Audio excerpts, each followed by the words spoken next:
క్రీస్తునాథుని యందు ప్రియ సహోదరి సహోదరులారా, ఈనాడు మనము పునీత జోజప్ప గారి యొక్క మహోత్సవాన్ని కొనియాడుతూ ఉన్నాం. ఈ పండుగను కొనియాడుతున్నటువంటి ఈ తరుణంలో ఆ పునీతుడి నుంచి మనము నేర్చుకోవలసినటువంటి ఒక ప్రధానమైనటువంటి పాఠము ఏమిటి అంటే, నిత్యము కూడా మనము దేవునికి ప్రథమ స్థానాన్ని మన జీవితంలో ఇవ్వాలి. ఆయన యొక్క చిత్రపటాన్ని మనం చూస్తే పునీత జోజప్ప గారు నిత్యము కూడా క్రీస్తు ప్రభువుని తన చేతుల్లో ఎత్తుకోవటం అనేది మనం చూస్తూ ఉన్నాం.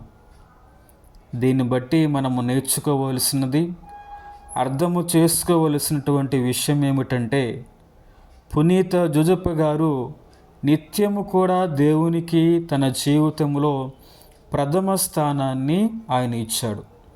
ఇవ్వటమే కాదు, నిత్యము కూడా దేవుని యొక్క ఆజ్ఞలు అనుసరిస్తూ, దేవుని యొక్క చిత్తానుసారం నడుస్తూ, దేవుని మీద ఆధారపడి జీవించినటువంటి వ్యక్తిగా పునీత జోజప్ప గారు మనకు కనబడుతూ ఉన్నారు.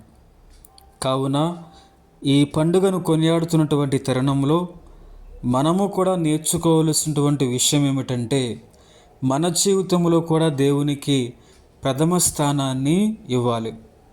ఇవ్వటమే కాదు, దేవుని యొక్క ఆజ్ఞలు నిత్యము కూడా పాటిస్తూ, దేవుని చిత్తాన్ని నిత్యము కూడా మన జీవితంలో నెరవేరుస్తూ, తోటివారి పట్ల ప్రేమను, కరుణను, ఆప్యాయతను చూపిస్తూ మనము జీవించాలి. అప్పుడే మనము దేవునికి ప్రేమైనటువంటి బిడ్డలుగా మనము అవ్వగలం.